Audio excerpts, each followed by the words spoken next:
When the world turned its back on Evelyn, she didn't flinch. She simply turned toward her younger sister, Mira, and whispered a promise. "You'll have the life I never could." But sometimes the most dangerous sacrifices are the ones made out of love. Because when Evelyn gave up everything, her future, her pride, even her soul, she never imagined that the one person she did it for would be the one to shatter her. The village of Kalima was quiet, tucked away between hills thick with fog and eucalyptus trees that whispered secrets in the wind. Life there moved slowly, like honey dripped on warm stone. Everyone knew everyone, and everyone knew Evelyn. At 24, Evelyn was known as the girl who had survived it all. When their parents died in a tragic car accident 7 years ago, it was Evelyn who held Myra's hand in the hospital waiting room. She was only 17 then, but she wore grief like armor, wrapping it tightly around her younger sister to shield her from the cruelness of the world. Mira was only 11, fragile, soft-spoken, and brilliant. Her eyes sparkled with questions Evelyn never had the luxury to ask. From that day on, Evelyn made herself a silent vow. Mira would not suffer. Mira would go to school, to university, to wherever her dreams dared to take her. But dreams were expensive, and Evelyn had nothing but debts, an unfinished education, and a body growing weary from working 3 jobs. Still, she persisted. She rose every morning at 4 a.m., dragging her aching legs into the bakery before the sun yawned over the hills. By noon, she was scrubbing the marble floors of the local bank, her arms raw and her knees blistered. At night, she walked miles to the estate on the far end of the village to clean, often falling asleep in the servant quarters before catching the last bus back home. Evelyn never complained. Not once. Because every time she watched Mira open her books, every time she saw the light in her eyes when she talked about becoming a doctor, Evelyn felt that maybe, just maybe, her suffering meant something.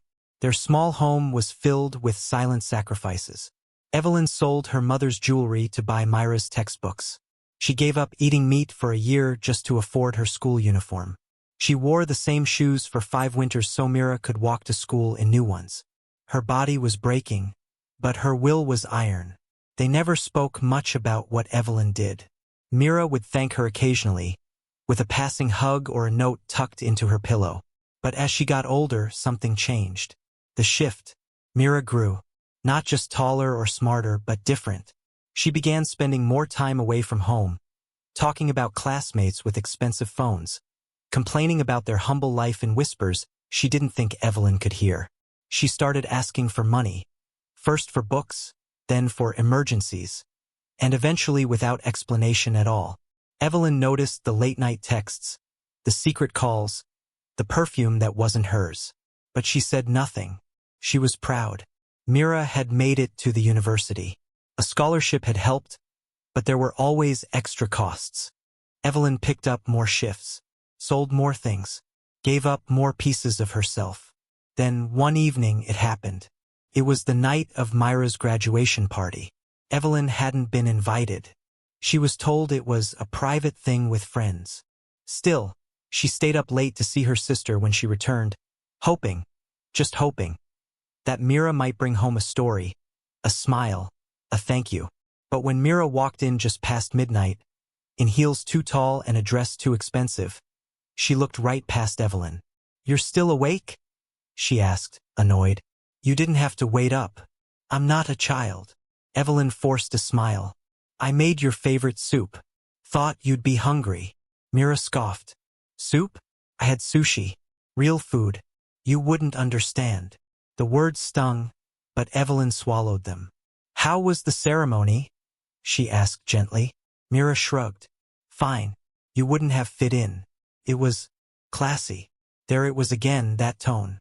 The slight curl of the lip, the subtle jab. Evelyn, who had cleaned Myra's vomit as a child, sold her last gold earring to buy Mira a laptop, who gave her youth to ensure Mira never had to face the same brutal world, was suddenly less. Myra's phone buzzed. She picked it up, smiled, and turned to leave the room. But just before she did, she looked back and said the words that would mark the beginning of the unraveling. "You know, Evelyn, I appreciate everything you've done. But let's be honest. You and I are not on the same level anymore. The silence that followed was deafening. Evelyn stood in the kitchen, the steam from the soup curling around her like a ghost. Her hands trembled. Something in her chest cracked, like old plaster breaking behind a painted wall. She didn't speak, couldn't. She just watched as Mira walked away, her heels clicking like tiny hammers against Evelyn's heart. Evelyn hadn't cried that night. Not when Mira dismissed her. Not when she quietly cleared away the untouched soup. Not even when she lay in bed, staring at the ceiling, wondering what more she could have done. What more she could be. But the morning after brought something else. Not sadness. Not pain. Silence. Not the soft kind, the kind that hums in early morning peace. This silence was dense. Heavy. The kind that settles in your chest and presses down until breathing feels like a chore. Evelyn moved like a ghost through the house. Mira had already left. No note. No word. Just a coffee cup in the sink. Lipstick smudged on the rim. The days that followed blurred into each other. Mira became a visitor more than a resident. She came home late, sometimes not at all. Her stories were laced with new names, unfamiliar places, and careless laughter. Words like internship, business gala, and executive brunch filled the air, making Evelyn feel like a foreigner in her own home. She barely recognized her sister anymore. Myra's wardrobe changed. Sleek, designer labels with names Evelyn couldn't pronounce. Her accent shifted slightly, just enough to sound like someone who'd spent too much time trying not to sound rural. And when she spoke to Evelyn, there was always an undercurrent of condescension, like she was speaking down to her. "I'm applying for a job in the city," she announced one evening, scrolling through her phone. Evelyn looked up from her sewing. "That's great, Mira. I'm proud of you." Mira smiled but didn't meet her eyes. "It's a real company. They hire international candidates. The kind of place that, well, no offense, people like you wouldn't understand." Evelyn swallowed the bitterness rising in her throat. "I may not understand the company, but I understand hard work. I've seen you put in the hours." Mira shrugged. "Yeah, well, hard work is only part of it. Connections matter. Image matters. That's why I need to elevate myself. You know?" Evelyn nodded slowly, trying to ignore how foreign her sister's voice sounded. Like a mask had formed, layer by layer, until she couldn't remember what Myra's real voice even was. 2 weeks later, Evelyn received a call from an unknown number while cleaning at the estate. "Hello, is this Evelyn Nwoko?" "Yes, speaking. This is Daniel from New Horizons Credit Services. I'm calling regarding your loan default notice." Evelyn froze. "Loan? What loan?" The man's tone remained clinical. "The education loan for Mira Nwoko, co-signed by you in 2021. The final payment of 850,000 Nigerian nairas is 6 months overdue. We've sent multiple notices." The phone nearly slipped from her hand. She had no idea Mira had taken a loan, let alone used her name. She hadn't signed anything. Had she? There must be a mistake," she managed. "We have your signature on file," the voice replied coolly. "If you're unable to pay, we will be forced to begin asset recovery procedures." Evelyn hung up without another word. Her hands were trembling, her vision blurred. When Mira returned that night, the confrontation wasn't dramatic. There were no raised voices, no screaming. Just Evelyn standing in the kitchen, holding a printed copy of the loan statement with Myra's name and her own signature, clearly forged. Mira walked in, glanced at the paper, and sighed. "Oh, that." Evelyn's voice was quiet. "You used my name." Mira rolled her eyes. "I had to. The scholarship didn't cover everything. And you weren't going to say no if I asked. So what's the difference?" "The difference," Evelyn said, her voice shaking, "is that you didn't ask." Mira crossed her arms. "You're being dramatic. I got into a great program. That loan got me the internship. This is an investment." Evelyn stared at her. "An investment? You've ruined my credit. I could lose the house." Mira shrugged. "We'll be fine. Once I get hired permanently, I'll pay it back." Evelyn couldn't speak, couldn't move. For the first time, she realized she didn't know the woman in front of her. Not really. This wasn't the little girl who used to beg her to braid her hair before school. This wasn't the child who'd whispered, "Thank you," every night before falling asleep beside her. This was someone else entirely. The next morning, Evelyn didn't go to work. She sat at the kitchen table, staring at nothing, as hours slipped by. Her body ached not from labor but from despair. She had nothing left. Not her youth, not her savings, not even her name. She had given it all away. And for what? The front door opened around noon. Mira stepped inside, talking loudly into her phone. "Yeah, I'm staying with my sister for now," she said casually. "She's kind of old school. Still works like a peasant. Bless her." Evelyn looked up slowly. Mira froze. The phone dropped from her hand. "Eve, is that what I am to you?" Evelyn asked. "A peasant." Mira swallowed hard. "I didn't mean it like—" "You meant every word," Evelyn said, her voice quiet but sharp as broken glass. "You've looked down on me for months. Used me. Lied to me. You stole from me." "I did it for us," Mira insisted. "You said you wanted me to have a better life. Well, this is what that takes. This is the cost." "No," Evelyn said. "This isn't what I meant. I wanted you to have freedom, not arrogance. I wanted you to rise, not to spit on the hand that held you up." Myra's eyes flashed. "So what now? You want me to feel guilty? Because you chose this. You chose to give up your life for me. I never asked you to." Evelyn stood. "No," she whispered. "You didn't ask. But you knew. And that's worse." The night swallowed Evelyn like the sea swallows a drifting bottle, silently, and without promise of return. She walked until her legs could no longer carry her, finally collapsing on a bench just outside the village's border. The moon hung low, the sky thick with clouds as if even the stars didn't dare witness her unraveling. Evelyn wasn't crying. She was far beyond tears. What settled in her was something quieter, emptier. The silence after an explosion, when there's nothing left to scream.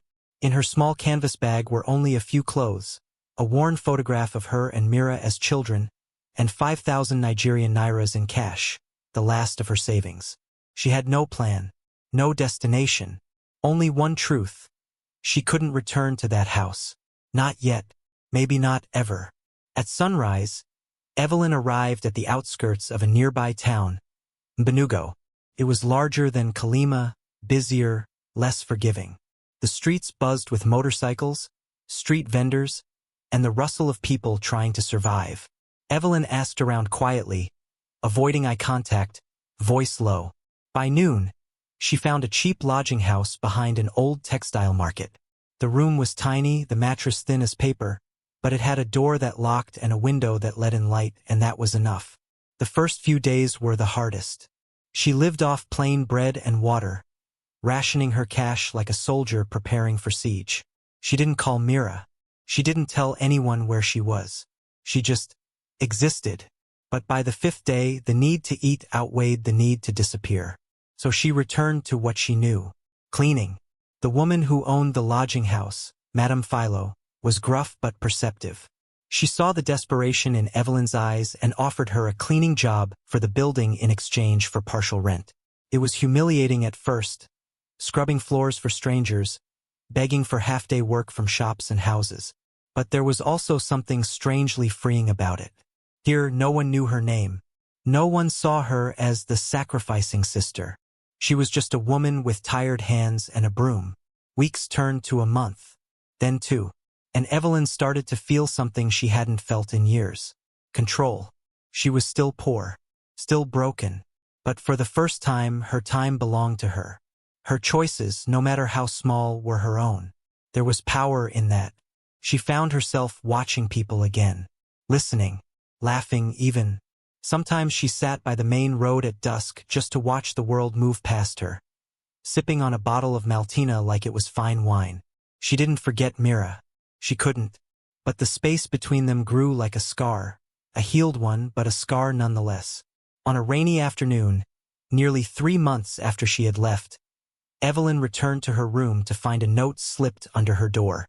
No name, just a folded piece of paper with shaky handwriting. You don't know me, but I need to talk to you. It's about your sister. Meet me behind the old library at 8 p.m. Come alone. Evelyn's breath caught in her throat. Could have been a joke, a trap, a mistake. But something inside her twisted, some deep, instinctual pull. At 8 p.m. she was there. A lean, young man stepped from the shadows. He looked familiar, but she couldn't place him. You're Evelyn, he said. She nodded. Who are you? My name is Deo. I was Myra's classmate in university. I know what she did. Evelyn froze. What she did? Deo hesitated, then pulled out his phone. He tapped through images until he landed on one. A photo of Myra, laughing at a party, clinking glasses with a man twice her age. That's Mr. Annesley, Deo said. Head of the finance committee. Myra was involved with him. It wasn't just about grades. She did things, dangerous things, to get favors. She took money from people, promised them jobs, promotions, but she never delivered. Evelyn's heart pounded. Are you saying she was scamming people? Deo nodded. She's in trouble, Evelyn. Real trouble. She ran from campus the day everything came out. Rumor is she's hiding somewhere. But she burned bridges. Powerful people are looking for her. Evelyn could barely breathe. He looked at her, eyes softening. I came to you because you're the only one who might still care. But if I were you, I'd stay far away. She's not the same person anymore. That night, Evelyn sat in her room staring at the wall. Myra, caught in lies, running, falling. It should have filled her with rage or satisfaction, a cosmic form of justice. But it didn't. It felt like watching someone drown in a river you once nearly died crossing yourself. Evelyn reached under her bed and pulled out the photograph, the one of them as children. Myra was 6, grinning with missing teeth. Evelyn had her arms around her protectively. That photo felt like it belonged to someone else now. Who was protecting who? The reply came within minutes. I'm at the old train station in Ibadan. Please hurry. I think someone's following me. Evelyn stared at the screen, the weight of those words pressing against her chest. She had imagined 100 ways their next meeting might go. Screaming, silence, maybe even turning away. But now, fear. For Myra, for herself, for the past that refused to stay buried. She packed quickly. She had little to carry. Just the same small bag from 3 months ago, worn but familiar. As she boarded the rusty bus that evening, she didn't know what she was walking into. All she knew was this. This wasn't about forgiveness. This was about truth. The Ibadan train station was a shell of its former self. Once bustling with life and laughter, it now stood like a monument to abandonment. Weeds cracked through the concrete. Metal signs clanged in the wind. The last train had departed years ago and never returned. Evelyn stepped onto the platform, her footsteps echoing through the silence. Then she saw her, Myra, sitting on a bench, hunched and hollow-eyed, as if the weight of everything she'd built and lost had finally crushed her. She looked nothing like the proud, polished woman who'd left home. Her blouse was torn at the sleeve.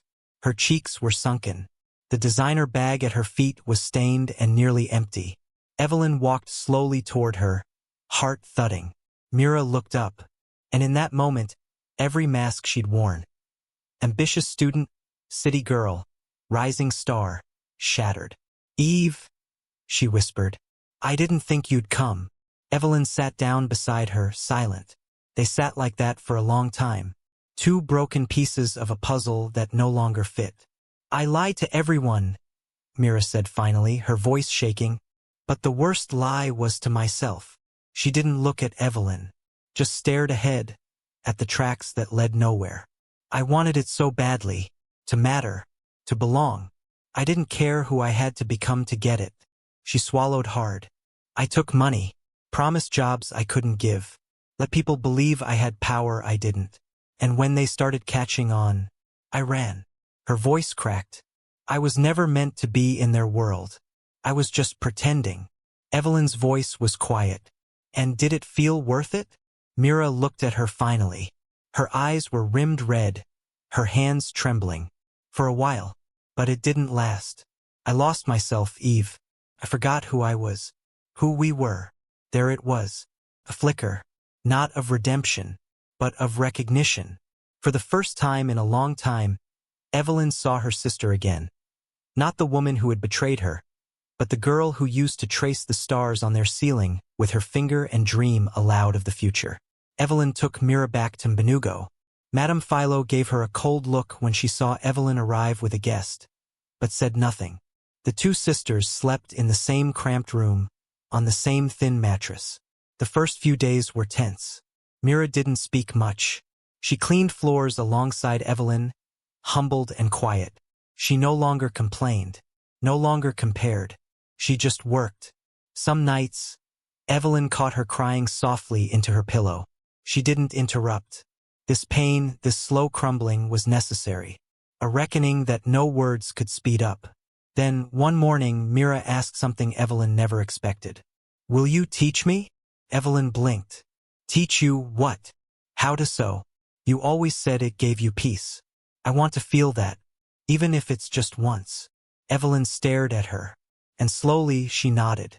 In the following weeks, Evelyn taught Mira the basics, how to handle a needle, how to follow a pattern, how to make beauty from torn fabric. Their hands moved in rhythm, two souls mending in silence.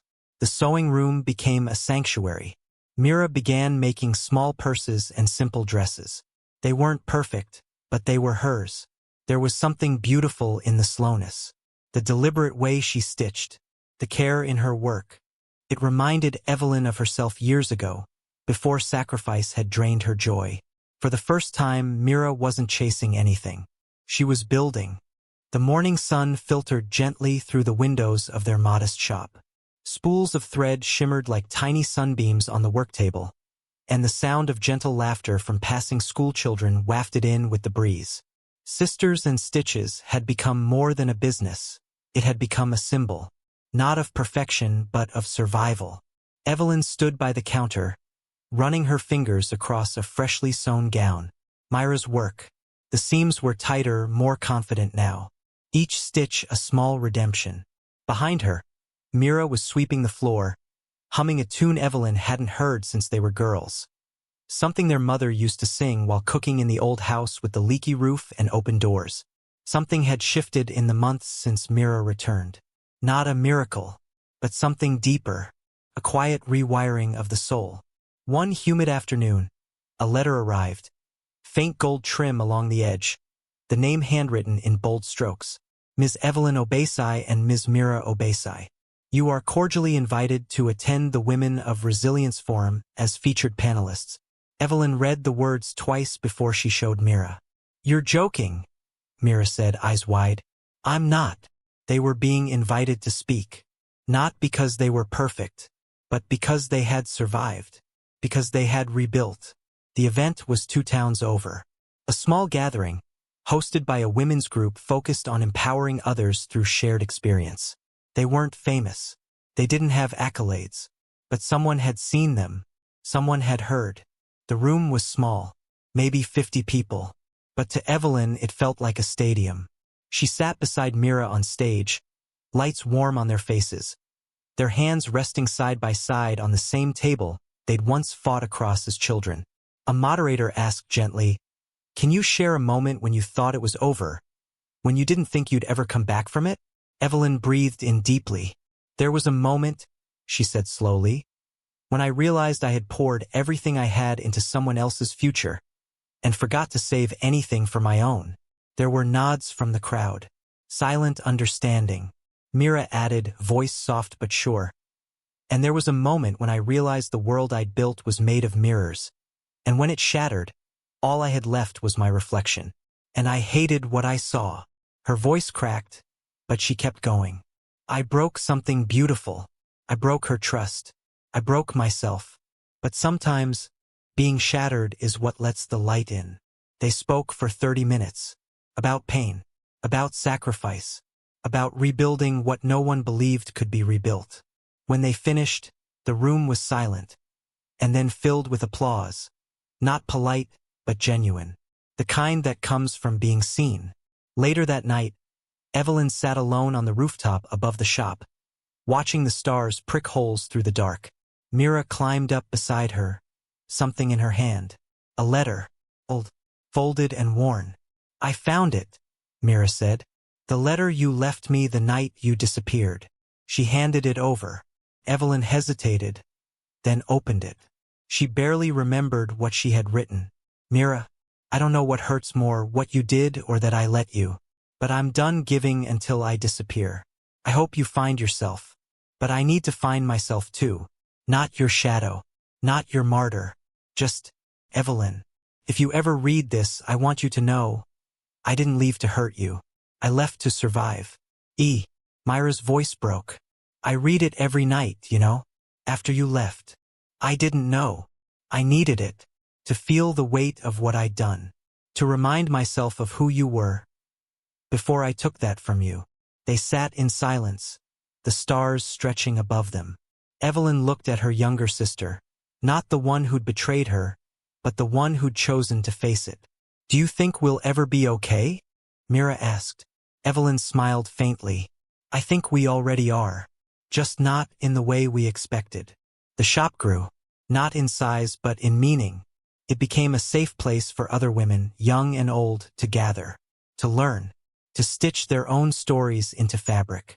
Some came with bruised hearts, others with dreams too loud for their quiet homes. And Evelyn and Mira welcomed them all. Every month, Evelyn wrote in a journal.